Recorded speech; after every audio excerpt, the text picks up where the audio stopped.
Kidlat News Updates.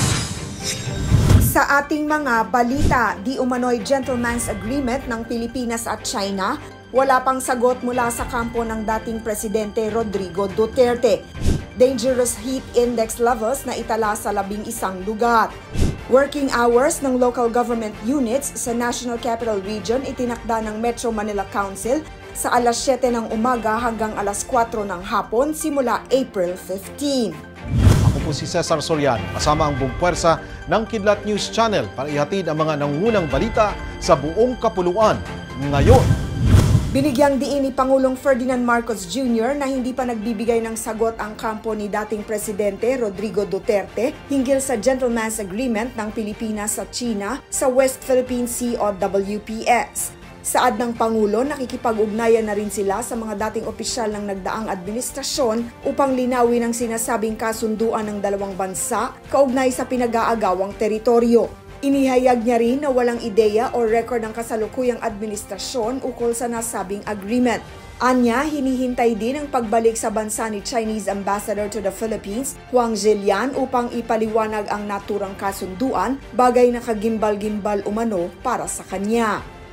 Ang sinasabi sa agreement na yan na kailangan tayong magpermiso sa ibang bansa para gumalaw sa ating sariling teritoryo, ay mahirap siguro sundan yung ganyang klaseng agreement. I am horrified by the idea that we have compromised through a secret agreement the territory, the sovereignty, and the sovereign rights of the Philippines.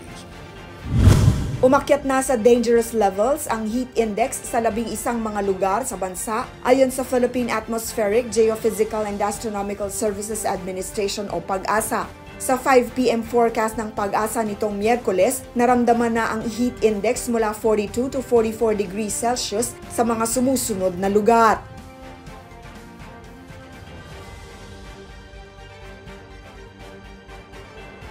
Ito na rin ang ikatlong araw na sunod-sunod na pagpalo sa 44 degrees Celsius ang naitala sa syudad ng Dagupan, ang pinakamataas na heat index ngayong buwan.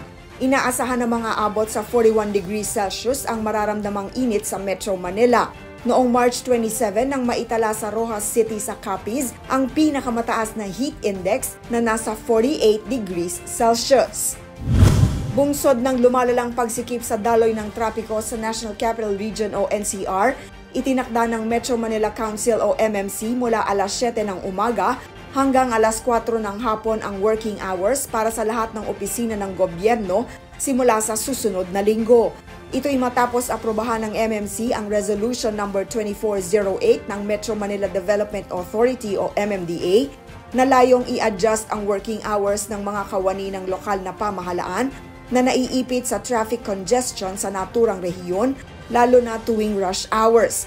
Hinihimok din nila ang lahat ng ahensya ng gobyerno na magpatupad ng kaparehong modified working schedule alinsunod sa nasabing resolusyon na magiging epektibo sa April 15, araw ng Lunes.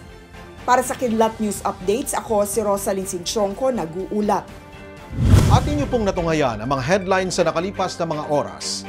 Manatiling nakatutok para sa mga susunod na updates at breaking news. Ako po si Cesar Soriano, kasama nyo sa bawat pagputok ng balita.